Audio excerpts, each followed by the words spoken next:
Kwa sababu mimi siamini kuwa hiyo uhai ambao uko nayo Mungu alikupatia ya bure, ama Mungu alikupatia uteseke, Mungu alikupatia ulie, Mungu alikupatia hiyo uhai juu uzunike, Mungu alikupatia hiyo uhai juu uko mtu wa nyuma mubatu bote. Hapana.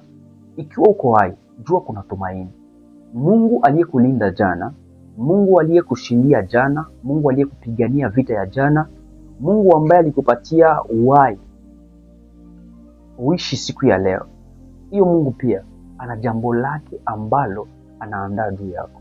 Biblia inasema Mhubiri ile sura ya 9 mstari wa 4. Biblia inasema kuna matumaini ya mtu ambaye anayeishi.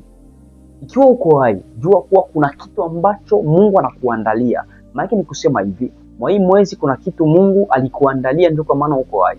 Maombi yangu kwa Mungu kwako ni mwa hii mwezi ambao tunaishi, uende ona kile kitu kenye Mungu iko naandaa juu yako. Kwa sababu mimi siamini kuwa hiyo uhai ambao uko nayo Mungu alikupatia ya bure, ama Mungu alikupatia uteseke, Mungu alikupatia ulie, Mungu alikupatia hiyo uhai juu uzunike, Mungu alikupatia hiyo uhai juu uko mtu wa nyuma mubatu bote. Hapana. Mungu kama alikufanya gisi huko hapo, ni kwa sababu anajua kuwa kuna jambo lako peke yako ambalo anahitaji kukufanizia ili liinue maisha yako na kukusaidia na kukuvuta machozi. Inabidi utumaini, inabidi uamini, inabidi ukuwe na ufahamu ya kujua kuwa kuna jambo ambalo Mungu anakuandalia na mwa hii mwezi litakwenda kutokea juu ya maisha yako. Mungu akusaidie sana. Kama unaamini hivyo, utaandika mkomentere amina na itaenda kuwa hivyo juu ya maisha yako. Mungu akubariki.